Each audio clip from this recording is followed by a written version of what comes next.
just knew acting was no longer an option anymore because I'd just fallen in love with comedy.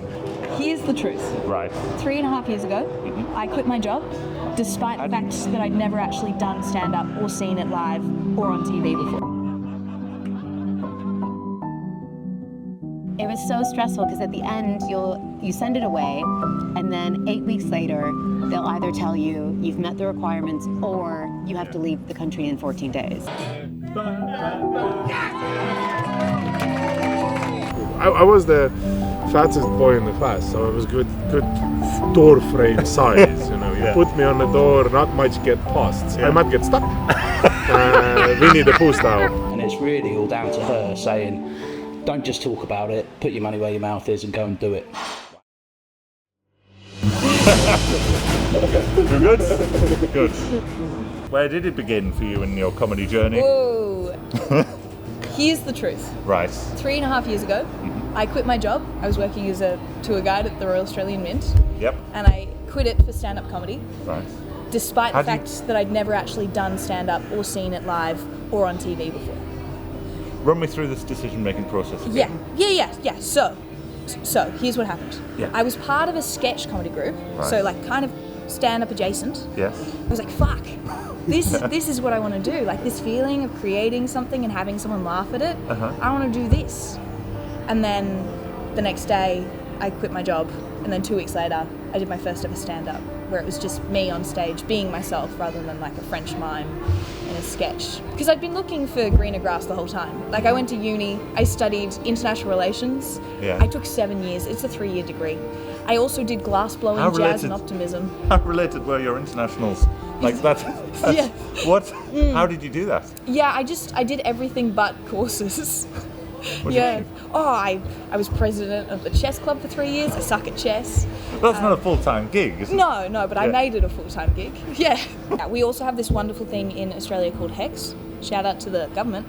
And they'll pay for your uni and then you pay them back later. It means that I could study glass blowing. So.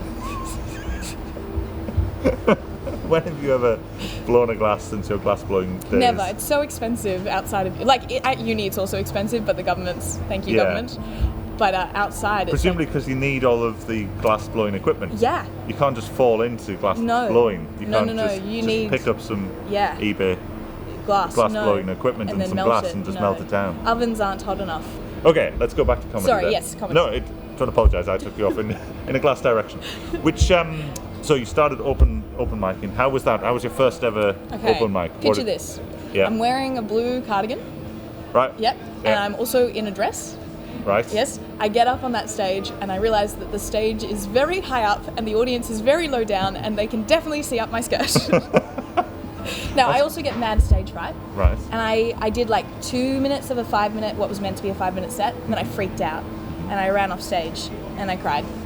And that was my first ever set. And afterwards I was like, I gotta do that again. So here we are. Wow. Yeah. What was it? Because many people don't understand the compulsion to even get on stage in the first place. What was it after that, frankly, god-awful first experience of stand-up that made you think, I still love this, I still want to do this? I think it's two things.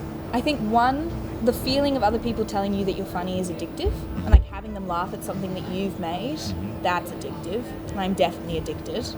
I think the second thing is the feeling of improving is also addictive. Yeah. And I think comedy is one of those things where you can actually viscerally tell if you're improving. Yes. Because people will laugh more, they'll give you more pats on the back afterwards, they'll come up to you and say, hey man, you were funny. Yeah. And that feels good.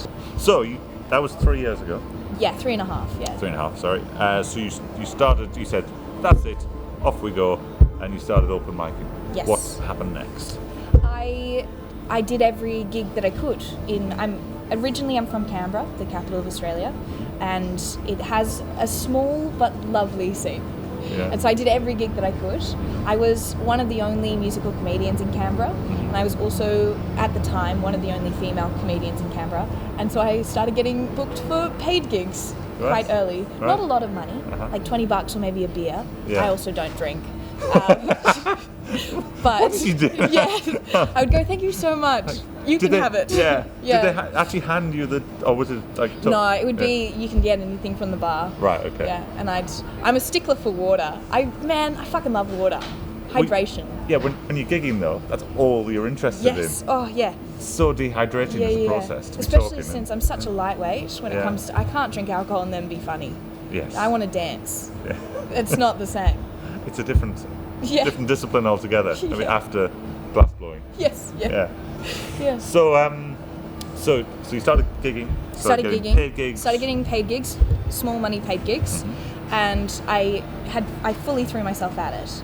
I met a lovely lady called Sarah Ison, who is a comedian in Canberra. Yes. Yeah. She's got blonde hair. We've Oh. yeah. You know her. Yeah. Yeah. She's a journalist. Nice. Really cool lady. Yeah. We have matching tattoos now. But back then we didn't. Yes. Can I see? What? No. No. No. Never. Okay. Can I inquire as to where? It's on my leg, Right. and it's a snowman.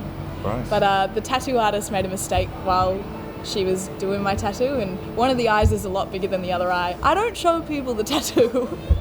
Because it's a really scary, freaky snowman. Yeah.